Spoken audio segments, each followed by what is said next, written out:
Positive प्रभाव यह है कि बाहर से एक नई कल्चर आई, मुस्लिम। अपने यहाँ की कल्चर कौन सी थी? हिंदू। इसलिए एक नई कल्चर शुरू होती है, इंडो इस्लामिक। कौन सी कल्चर आती है? और इस इंडो इस्लामिक कल्चर का प्रभाव सब जगह देखा गया। इसका प्रभाव आपके संगीत पर था। पूरा स्ट्रक्चर ही चेंज हुआ। देखो मैं एक सिंपल सी बात बताता हूं। पहले अपने गेट बनाते थे ऐसे, है ना? इस गेट बनाने के तरीके को बोलते हैं सहतीर। क्या बोलते हैं? इंग्लिश में बोलते हैं लेंटल। लेंटल व्यवस्था थी। मुसलमान थोड़े फैशनेबल थे, उन्होंने गेट बनाने शुरू किए। आर्क, मेहराब, क्या बोलते हैं इसको? आज भी भारत की बिल्डिंगों के गेट ऐसे मिल जाएंगे। पूरी विधानसभा गेट देख लेना आपने, सारे गेट ऐसे हैं। और अपने आसपास आपको देखने हो, शादी वाले टेंट का मेन गेट आज भी इसी आकृति के अंदर बनता है। ये भारतीय मुसलमान ही लाए थे। इससे पहले तक अपने सारे गेट कैसे हुआ करते थे? लेंटल, लेंटल वाले गेट हुआ करते थे। पहले अपने छत होती सीधी, या छत के ऊपर ज्यादा ज्यादा ऊंचा दिखाना होता था, अपने बनाते शिखर। मंदिरों के सारे क्या बनते थे? शिखर। मुसलमान ये नया स्टाइल लेके आए थे, डोम। ताजमहल के ऊपर जो डोम देखते हो, ये डोम बाद में मुसलमानों के लाए हैं।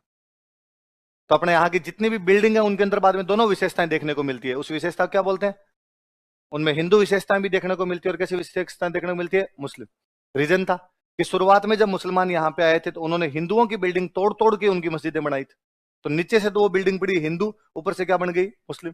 छत तोड़ते, छत तोड़ के गेट थोड़ा अलग स्टाइल का बना दिया करते, छत थोड़ी अलग स्टाइल की बना देते। तो 2.5 दिन के झोंपड़े में दीवारें देखोगे तो दीवारों पे सब मूर्तियां हैं, स्वास्तिक बने हुए हैं, कमल के फूल बने हुए हैं उनके अंदर। ऊपर से पूरी मस्जिद जैसी दिखती। तो शुरुआत की बिल्डिंगों को तोड़ तोड़ के बनाई गई, इसलिए उसमें हिंदू विशेषता भी दिखाई देती है। और क्या दिखाई देती है? मुस्लिम।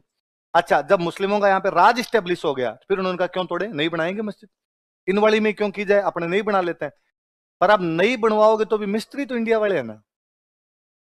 मिस्त्री साथ में कहां से लाओगे? मिस्त्री तो सारे के सारे इंडियन थे। और मिस्त्री वह कौम होती है जिसको कितना भी समझा दो, वो करता वही है जो उसको आता है।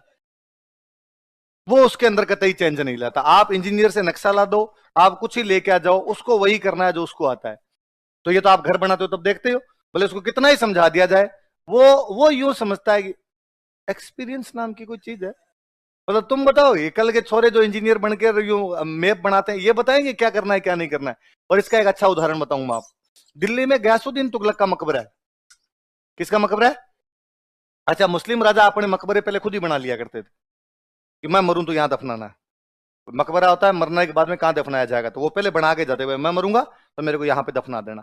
तो गयासुद्दीन तुगलक अपना मकबरा बनवाता है, पूरा मुस्लिम कल्चर का मकबरा है। नीचे एक झील है, कृत्रिम झील बनाएगी। इस झील के ऊपर एक चबूतरा बनाया गया, इस चबूतरे के ऊपर मकबरा बनाया गया, मकबरे पे डोम बनाए गए, साइड के अंदर इसके मीनारें खड़ी की गई।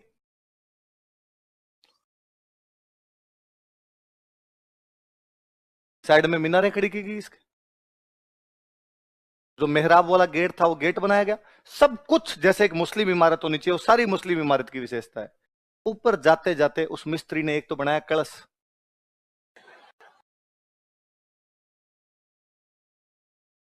कलश होता है, कलश। एक बनाया उसने आम, आमलक बोलते थे। ये हिंदू विशेषता थी, मंदिरों के शिखर पर आमलक बनाते थे, कलश और आमलक उसने ये बना दिए। अब अपने पढ़ते हैं कि गयासुद्दीन तुगलक का मकबरा हिंदू मुस्लिम एकता का सुंदर उदाहरण है।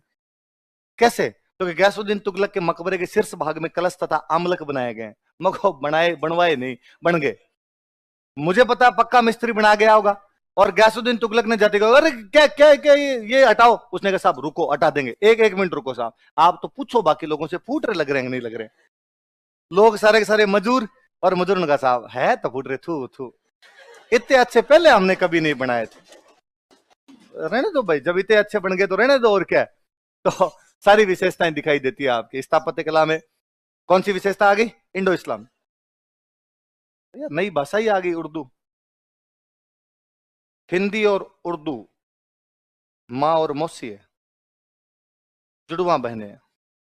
हिंदी भी मुसलमानों के आने के बाद की भाषा है, उर्दू भी मुसलमानों के आने के बाद की भाषा है। अपने पहले मूल भाषा थी संस्कृत, फिर थी अपने खड़ी बोली। कौन सी थी? तो यूपी वाले बोलते हैं, जो अपने भरतपुर वाले बोलते हैं, ब्रिज वाली जो ये भाषा है, अपनी भाषा ये थी, ये हिंदी नहीं है। इसका और हिंदी का आपस में, हिंदी बहुत परिष्कृत होकर बाद में लैंग्वेज के रूप में सामने आई है।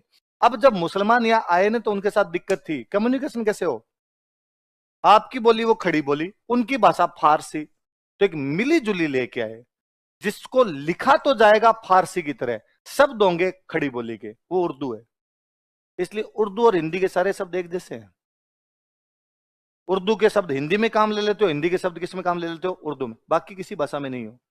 इंग्लिश में हिंदी का शब्द काम लेते हो क्या, आलू को आलू लिख देते हो क्या उधर, इधर है खूब सारे शब्द आप हिंदी में चलते चलते उर्दू लिख देते हो, और हिंदी में तो उर्दू ही लिखते हैं। आजकल हिंदी तो बची ही नहीं है, हिंदी बेचारी उर्दू ही बन गई पूरी, हम सारे के सारे वैसे शब्द इस्तेमाल लेते हैं एकदम। तो एक नई भाषाई साहित्य के अंदर वो भाषा कौन सी आ गई, उर्दू, नई भाषा आ गई आपके हिंदी। ये दो चीजें तो मुझे बड़ी जोरदार लगती है कि इस्लाम भारत के अलावा कहीं भी चित्रकला और संगीत में विश्वास नहीं करता था। इस्लाम ये मानता था कि चित्र और संगीत हराम है, हराम, न तो चित्र बनाए जाने चाहिए और न ही संगीत होना चाहिए। जब भारत आए ना ये लोग, तब इन्होंने देखा यार यहां तो लोगों को इन चीजों में मजे ही आते हैं, और अपने यहाँ गीत तो हर कोई गा रहा है, मतलब शाम को मंदिर में आरती हो रही तो झूम झूम के, और है ना, हरे रामा हरे कृष्णा हरे रामा। तो मुसलमानों ने पूछा और कि तुम ये झूम झूम के क्यों करते हो ऐसे, हमने कहा साहब एंटीना है, फ्रीक्वेंसी मैच करती है ऐसे ऐसे करने। मुसलमानों को संगीत ही भारत ने सिखाया है, कव्वालियां, सूफीज्म की तो बाद में जान ही कव्वाली बनी, और आप सारी कव्वालियां देख लो, सारी दरगाहों में कव्वालियां गाई जाती है, सारी वैसे झूम झूम की गाई जाती है, मौला मेरे मौला मेरे। तो ये केवल भारत में है, भारत के अलावा कहीं भी संगीत नहीं है इस्लाम के अंदर। पेंटिंग सल्तनत काल में थोड़ा कम था, मुगल काल में इतना ज्यादा था कि अकबर का स्टेटमेंट है, जो चित्रकला से नफरत करता है मैं उनसे नफरत करता हूं,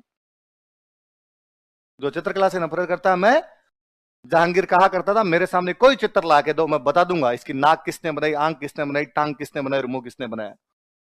इससे ज्यादा तो क्या होगा कि राजा खुद ही चित्र बनाने लग गया था।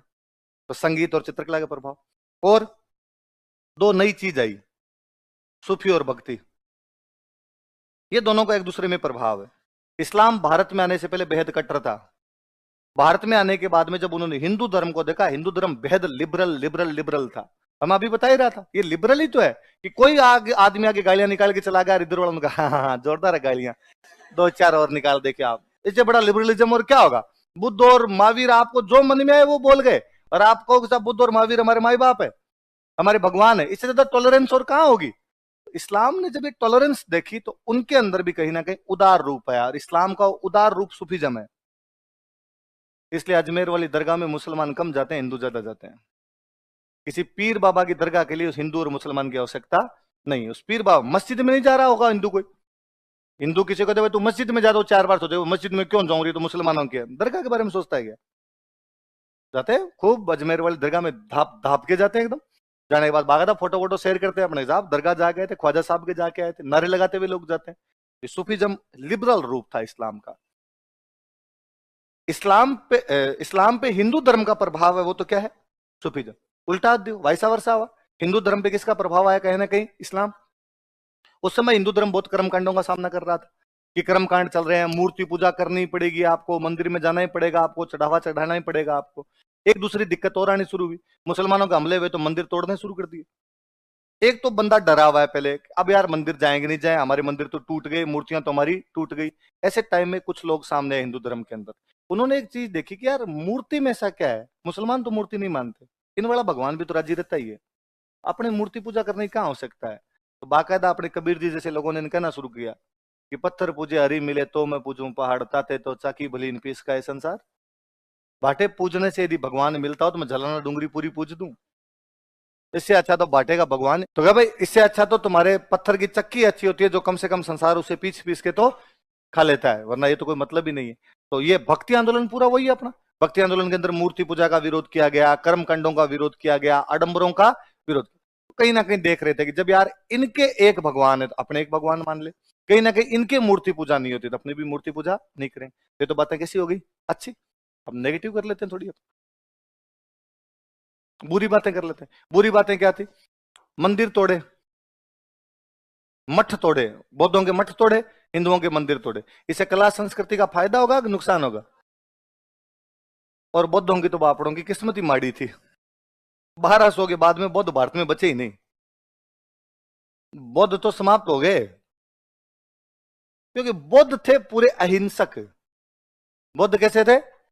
और जो तुर्क आए थे बाहर से, उनको अहिंसा का ए नहीं आता था, उधर उधर वाला ही आता था।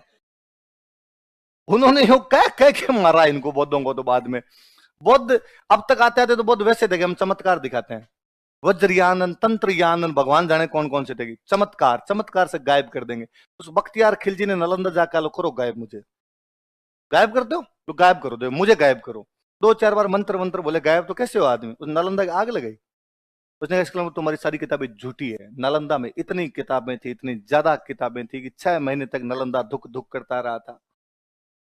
क्या ज्ञान रहा होगा उसके अंदर कि नालंदा में जब कोई एडमिशन लिया करता था, तब उसका जो पियोन था, जो गेट कीपर था, वो स्टूडेंट से 10 सवाल पूछता था, और 2 स्टूडेंट से ज्यादा कभी एडमिशन नहीं ले पाए थे। क्योंकि 10 स्टूडेंट आए तो एडमिशन 2 के हुए थे, और कोई उन 2 में से भी कोई भी 4 से अधिक सवालों के जवाब नहीं दे पाया था। क्या इंट्रेंस एग्जाम रहा होगा उनका?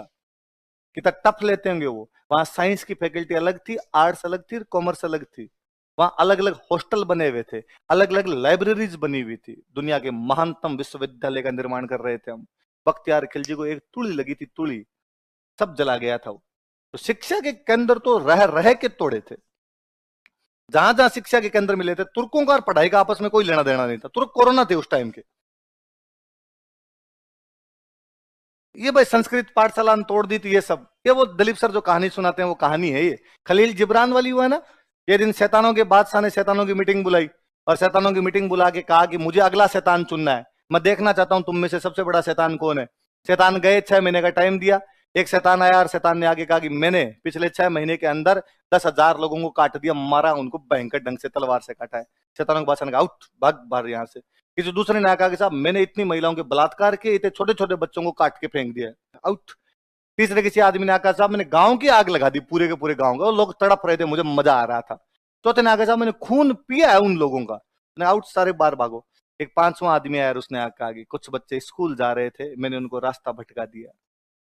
उसने कहा तुम हो शैतान, तुम हो शैतानों के बादशाह। जो आपको शिक्षा से रोके वो कौन है?